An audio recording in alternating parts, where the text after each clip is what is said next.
Welcome back to my 170,000 plus amazing students. So good to see you all again. Today, I have a very special Christmas-themed Learn with a Story lesson prepared for you guys. Yeah, today we are going to learn English with a story, A Christmas Carol by Charles Dickens, one of the most famous, if not the most famous, Christmas story of all time. Here's the plan. First, we will do a quick read of the story.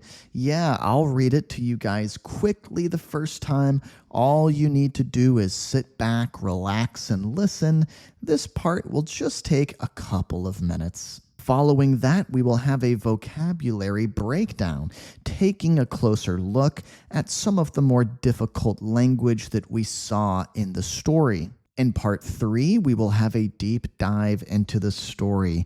Yeah, we will return. We will go back. We will revisit the story, and this time we will really squeeze every last drop of educational juice out of the story, making sure, 100% sure, that we understand everything crystal clear. In part 4, we will have a vocabulary quiz to test and see how well you paid attention. And finally, in part 5, at the end of today's full and free English lesson, we will have speaking practice questions to give you a chance to practice your spoken English as well.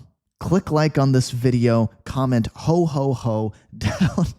Comment ho ho ho down in the comments section to really get into the holiday spirit. And let's jump in. Quick read of the story. Once again, just sit back, relax, and listen.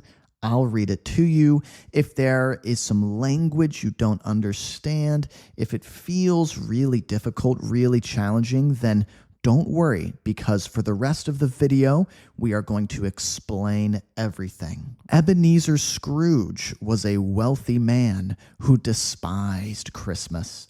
He thought it was frivolous and disliked people who celebrated it.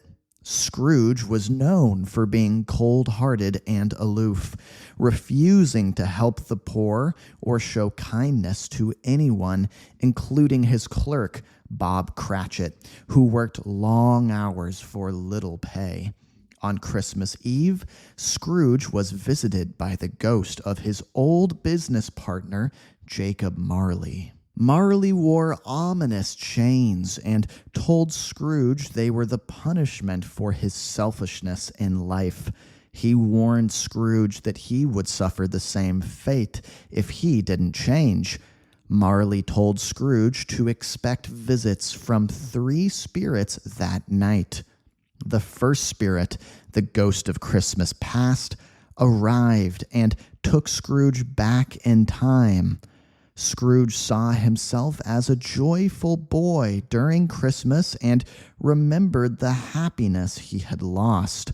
He also saw the moment when he prioritized wealth over love, ending his engagement to a kind woman. These memories left Scrooge feeling melancholy. Next, the ghost of Christmas present showed Scrooge how others celebrated Christmas, even in difficult circumstances. He saw Bob Cratchit's family enjoying a humble but joyful Christmas dinner. Bob's son, Tiny Tim, was frail but cheerful, saying, "God bless us, everyone." Scrooge began to feel compassion and regret for his actions. Finally, the ghost of Christmas yet to come appeared. This spirit was foreboding and silent, showing Scrooge a bleak future. Scrooge saw his own grave and realized that he would die unloved and forgotten if he didn't change.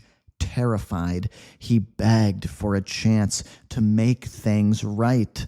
Scrooge woke up on Christmas morning with a new heart.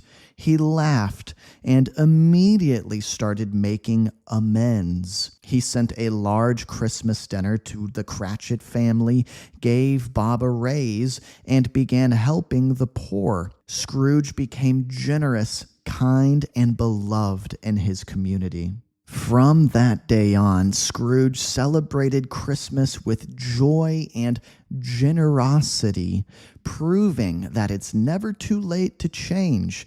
As Tiny Tim said, God bless us, everyone. The end. All right, guys, that was a quick read of the story, and yes, certainly there was some very challenging language in that story. Let's take a look at some of the language in a vocabulary breakdown, and let's begin with aloof, pronounced aloof. Aloof. It's an adjective meaning emotionally distant or uninterested. I think this is a really good way to understand the word. Yeah, we could say if someone is detached or not attached, but detached, that they are aloof. If someone is acting a little bit cold, and I think this is another great word here, indifferent, means you don't care. Uninterested. You don't care. If you are aloof, then your mind is in other places. You are not super tuned in. You are not super tuned in to what's going on. You're not really paying attention. You don't really care. Some antonyms or opposite words might be friendly. Yeah, someone who's really friendly and personable, making lots of friends, and very sociable. Yeah, someone who's very warm to other people. This kind of person is not aloof. They are not detached, not cold to people, not indifferent, not uninterested, not emotionally distant or emotionally far away. No, not at all. In the story we saw, Scrooge was aloof and avoided personal connections. So he's kind of a loner, this guy Scrooge, right? His character is alone, very bitter, angry at the world, distrusting of people, and uninterested in people. Seems like all he cares about is money. So socially, he's very aloof, very uninterested, very indifferent, not sociable, not friendly, not warm to people, right? Here is an unrelated sentence. This has nothing to do with the story, but maybe it will help us understand the word even better. She remained aloof during the meeting, refusing to share her thoughts. Interesting. She remained or stayed aloof during a meeting at work, right? So she's indifferent. She's uninterested. She is really not tuned in to what is going on. She's not being sociable. She's not contributing. Yeah, not adding anything to the meeting, not sharing her thoughts, not talking. Her head is off in a different place, right? She's off in La La Land. She's maybe daydreaming or distracted. We can say she's aloof. Keep in mind, guys, that this word is pretty literary. Yeah, we see it used in books, but people don't really use it in spoken English that much, just to let you know. Up next, we have ominous. Ominous, another adjective, ominous. What does it mean? Giving the impression that something bad is going to happen. This is a very frightening word, right? A very terrifying word. If you have a bad feeling that something bad is going to happen, then that's a very ominous feeling. If something is ominous, then it's threatening, it's menacing, it's foreboding was another word we saw in the story, basically meaning that it makes it seem like something bad will happen. Maybe you are in danger somehow, or something is in danger, right? So that is ominous. If something is the opposite of ominous, it's very reassuring. It's very promising, very hopeful. Let's pretend that you are on vacation in Thailand and you are going to go down a zip line in the jungle, right? And you are in line getting ready to go down the zip line when suddenly one of the people working there at the zip line says, "Oh man, I really hope we don't have another accident this week." Oh my God, that would be a very ominous thing to say, a very foreboding thing to say, right? Jeez, if you are getting ready to risk your life and go down a zip line, one of the workers says, "Oh man, last week was really bad. I hope that doesn't happen again." That is not what you want to hear. That's a very ominous thing to say. On the other hand, if you are about to go down the zip line, you are feeling nervous, anxious, maybe even terrified, it would be really reassuring if one of the workers there said, don't worry, nothing bad ever happens. It's really a very safe activity, a very safe ride. You don't have anything to worry about." That would be very reassuring, right? Which is the opposite of ominous. Jacob Marley's ominous chains warned Scrooge of a grim future. Yeah, so Scrooge is looking at these chains, thinking about himself, thinking about his own future. Is he going to end up in chains like his old business partner, Jacob Marley, this man he used to work with? Here's a great example down here. The dark clouds were an ominous sign of the storm to come. Yeah, maybe you look out in the distance and you see very dark storm clouds and they are heading your way, heading towards you. That's very ominous. It's giving you an impression that a very bad storm is coming. Something bad is going to happen, and so it's ominous. Ominous is a word that maybe you could use in conversation. Melancholy, not so much. People usually, when they are expressing this feeling, they just say they're feeling sad or they're feeling gloomy, is what people often say in spoken conversational English. Melancholy is the kind of word you might see used in a story in a book. Melancholy means a feeling of deep sadness or sorrow. Sorrow just means sadness, right? So melancholy is not just any old ordinary sadness. It's a very, very intense, very deep, very penetrating sadness, right? You can feel it all throughout your body. If you are happy, then you are not experiencing melancholy, right? If you are joyful, if you are cheerful, then that is the opposite of melancholy. In the story, Scrooge felt melancholy after seeing his lonely past. He's thinking back on his younger years, his younger self, and he's remembering those lonely times and that feeling of loneliness. It creates a sensation of melancholy in him.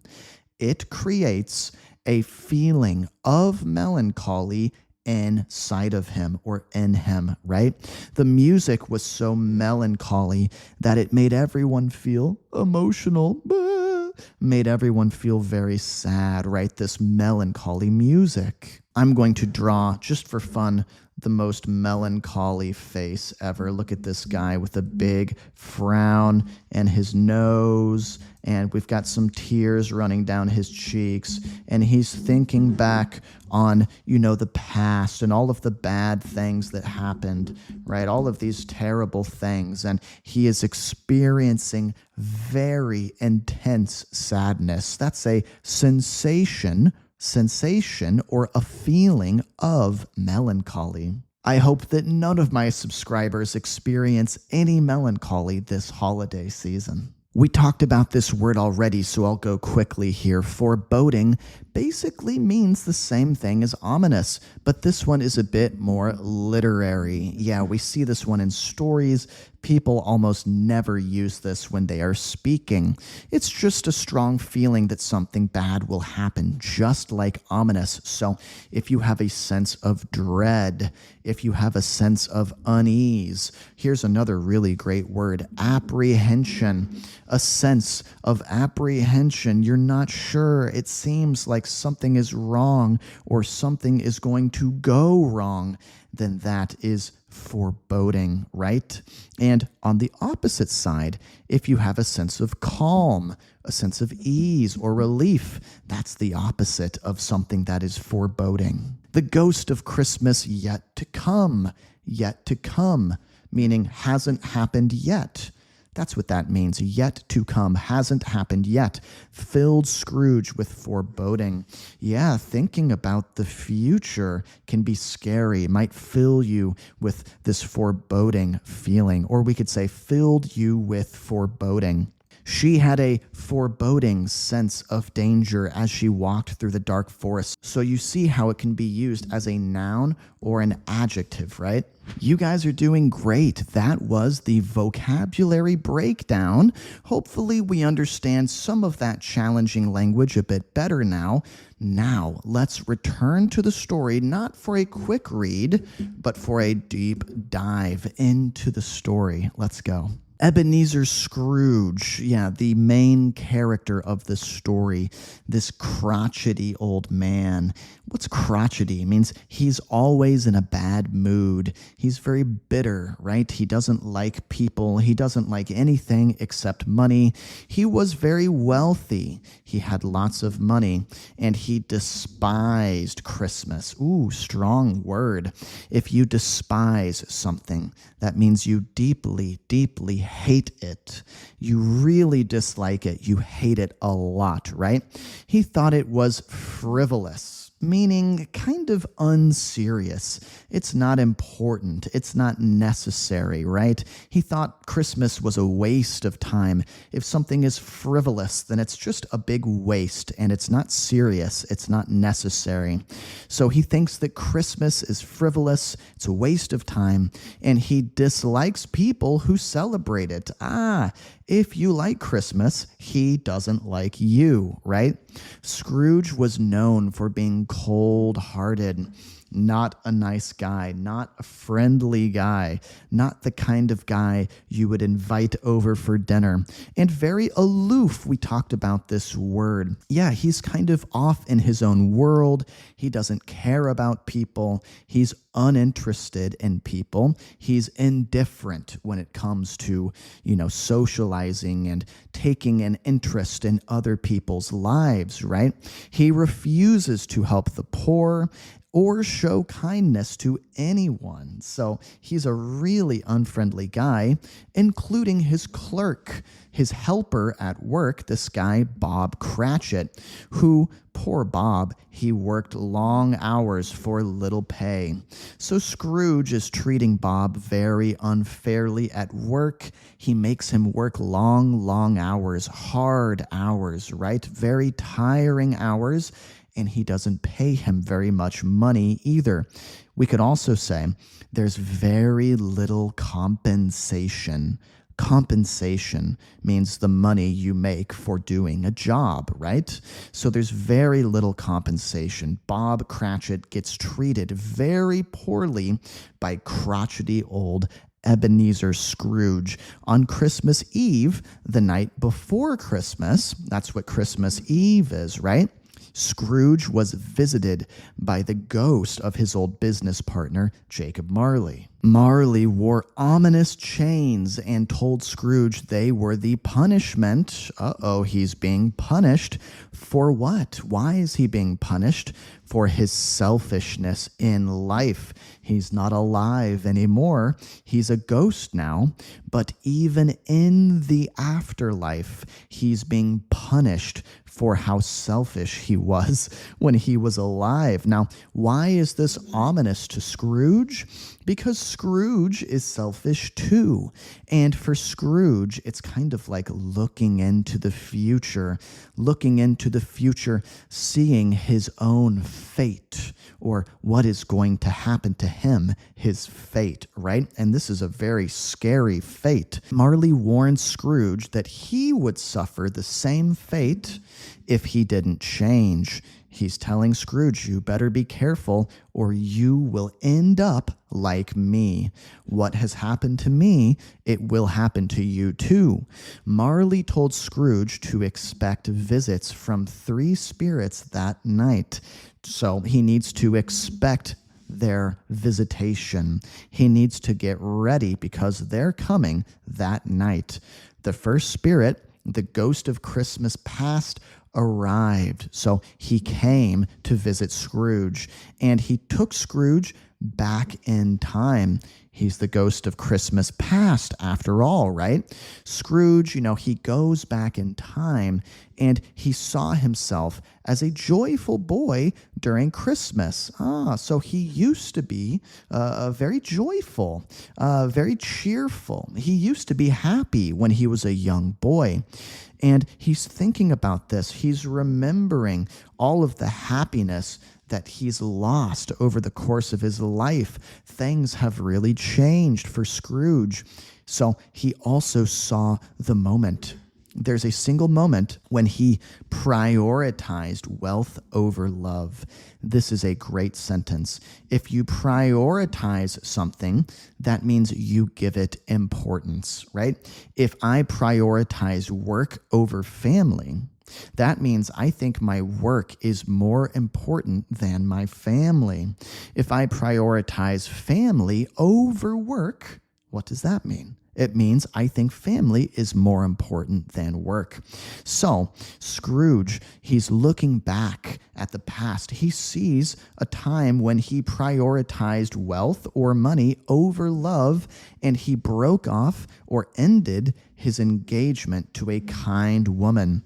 He broke his engagement to her. So they were going to be married, but he made a decision to not get married because that way he could make more money, right? So that means he prioritized wealth or money over love. Hey, what do you guys prioritize most in your life? Maybe you can let me know down in the comments. Give me your top 3 things you prioritize. For me, it's probably my wife, and then my health, and then I have to be honest, it's probably money after that. So Scrooge is looking back at the past, re-experiencing the past, reliving the past, remembering all of these things, and it leaves him feeling melancholy. We could also say he is left with a deep sense of melancholy, a deep sensation of melancholy. Next, the ghost of Christmas present. Present means now, right? Like the present moment, what's happening right now. The next ghost shows up and shows Scrooge what's going on right now with other families. He shows him how other people are celebrating Christmas, even in difficult circumstances. Yeah, other people aren't as fortunate as Scrooge, not as fortunate as him.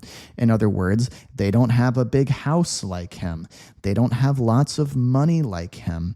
But even though they don't have as much as Scrooge, they are still finding ways to be happy, finding ways to celebrate. He saw Bob Cratchit's family enjoying a humble but joyful Christmas dinner.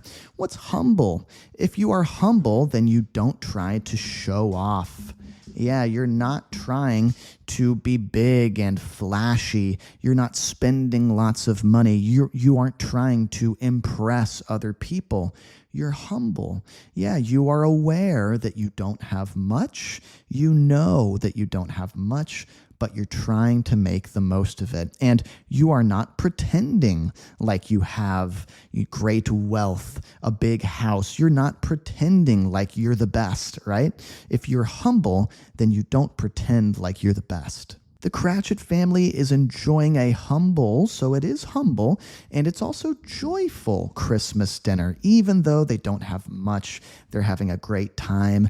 They are enjoying each other's company. Bob has a son, Tiny Tim. Tiny Tim is very frail. He's very weak. He's not very strong. He has lots of health problems, right? But even though he's so frail, he stays cheerful. He's always in a great mood, always in good spirits, we could say.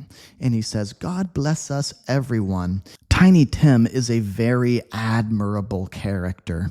A very admirable character. What's admirable? If someone is admirable, then they are able to be admired. You can't help but admire them. If you admire someone, you think they're great, right? So why do we think Tiny Tim is so admirable? Why does he seem so great? Well, imagine if you had a very wealthy person make a toast at their expensive dinner, right? Their expensive dinner party. They stand up, they raise their glass, they make a toast to the room, they say, God bless us, everyone. Well, it's very easy for them to say that because they have money, they have health, everything is going well for them. If someone like Tiny Tim says, God bless us, everyone, then that's very admirable because he's thinking of other people, he's wishing them well, even when his circumstances are difficult, right? Scrooge began to feel compassion. If you have compassion, then you care about other people, right? He's starting to regret his actions. He's looking back on the things he did, and he's starting to think, ooh, I kind of regret acting that way. Maybe I shouldn't have done that. Finally, the ghost of Christmas yet to come or future appeared, right? This spirit was foreboding. We could also say it was very ominous. It was silent. Yeah, I remember this character in the movie of A Christmas Carol is terrifying.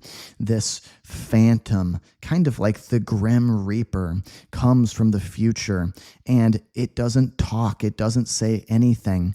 It just points with one bony finger. It points at Scrooge's grave, the place where he will be buried in the future. And Scrooge is realizing that, yes, he has a very bleak future. What does bleak mean? That means things are looking grim. Things are looking grim. It is not a sunny future. It is not a happy future. It's a future that makes you sad and depressed and maybe a little afraid too. There's nothing to look forward to in this future. Why? Because he's realizing that he will die unloved and forgotten if he doesn't change. He's looking into the future, looking at his grave.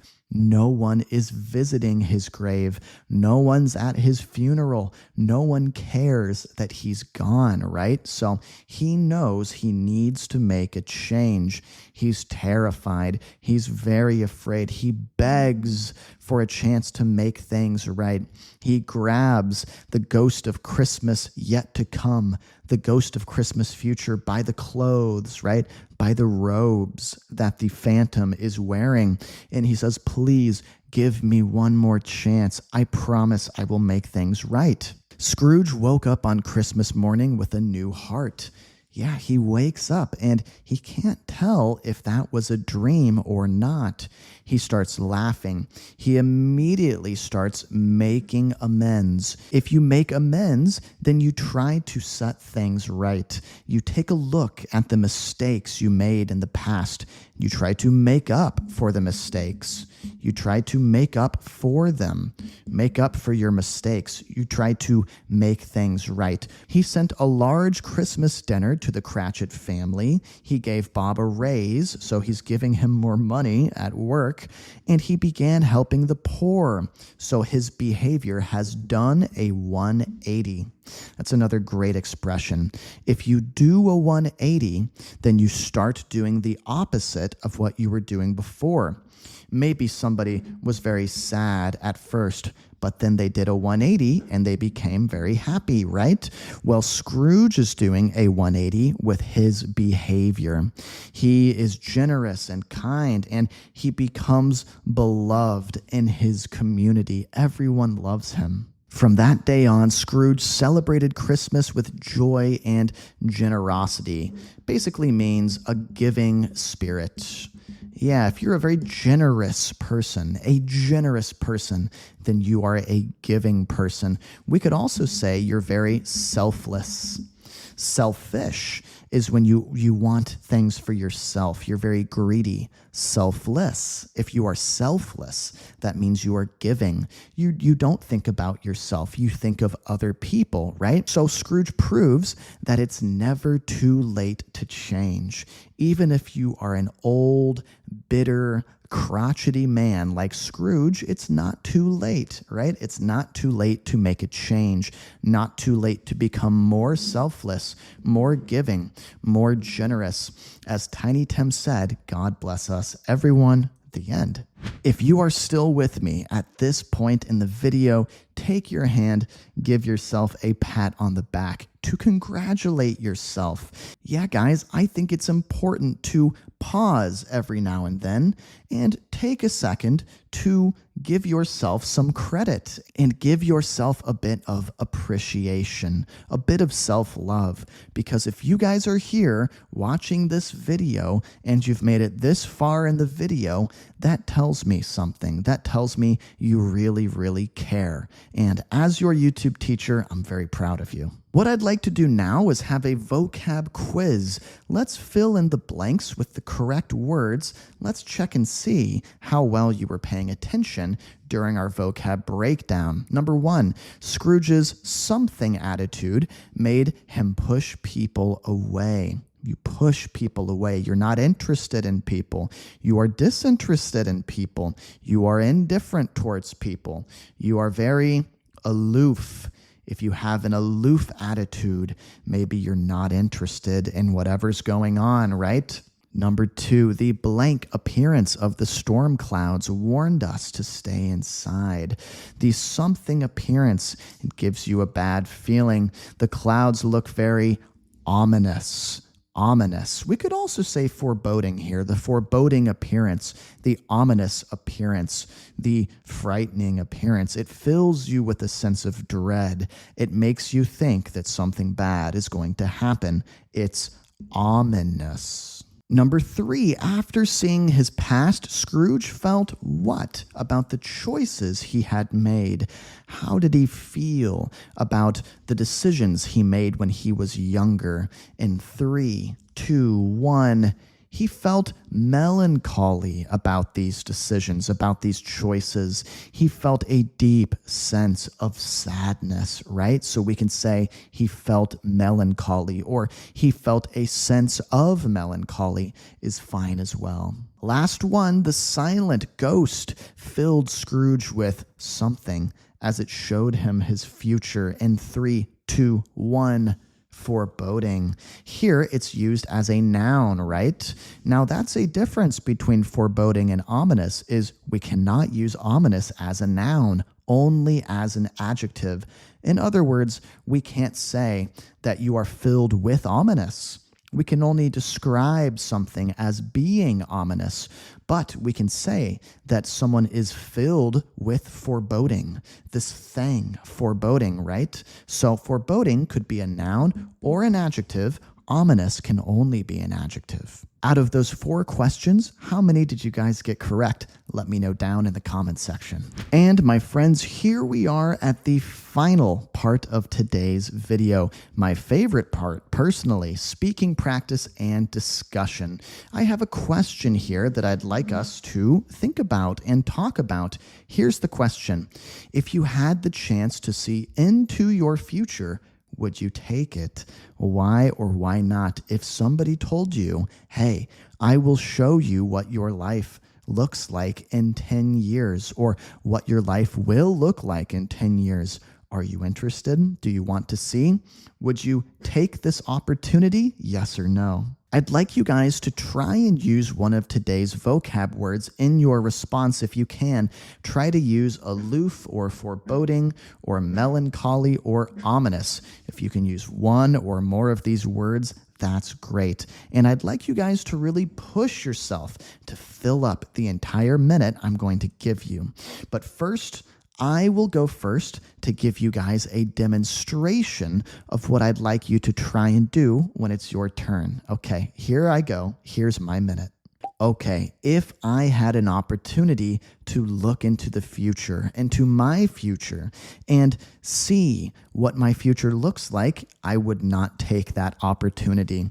I would not take that chance, mostly because I feel it's very unnatural.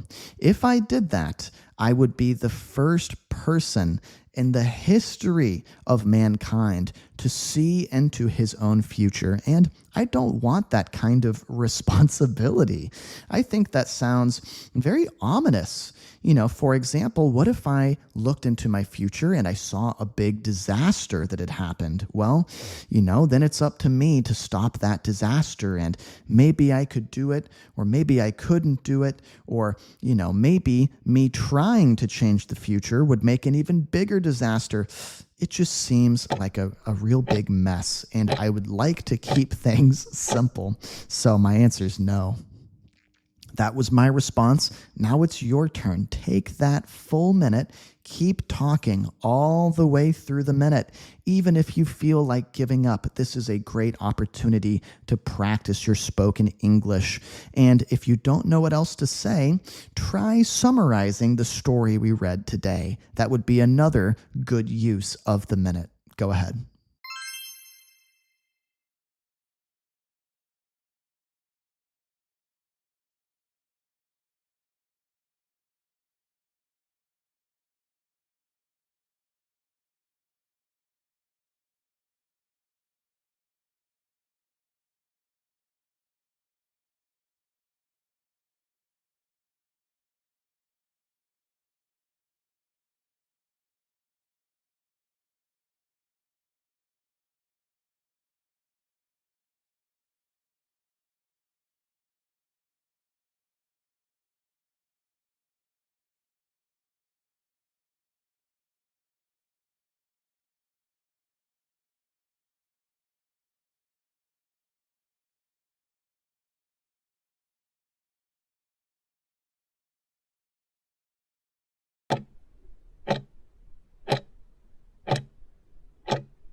My friends, this will be my last video of 2024. And because it's my last video of this year, I want to take a second and remind you all that you have changed my life.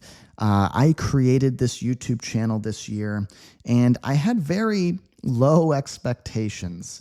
I really didn't know if anything would happen. I didn't know if I could do it. I didn't know if I was good enough or smart enough to make something happen. But something did happen, and my channel really blew up this year. And that's all thanks to you guys. Every like you give my videos, every comment you leave, every word of encouragement, those have really pushed me through this year and inspired me to keep making videos, because it's not easy. Anyone who has tried to do social media knows that starting out, it can be very rough, very slow. So I just wanted to say thank you guys sincerely for all of the encouragement you gave me this year. You've made my dream come true. I've always wanted to do this. I've always wanted to be a YouTuber. I'd especially love to give a big thanks to my channel members, the people who have clicked join here on YouTube or gone to my Patreon. They support me with $5 a month, and for that $5, they get some perks. They get PDFs for all of my videos, including today's video. They get bonus content, hours and hours of extra lessons that I've created just for them. And starting in 2025, they will also get access to my English book club. Yeah, every month we're going to be reading a book together and talking about the book, learning lots of new words, writing essays. This book club is going to add a lot of value to my membership in 2025. So if you're interested in joining, there has never been a better time to join. Merry Christmas, everybody. I'm wishing you all nothing but the best. Whether you celebrate Christmas or you celebrate something else, I just hope that this December and in the new year, I hope that you are happy and healthy, and I'm wishing everybody well. So I'll see you guys in 2025. Bye-bye.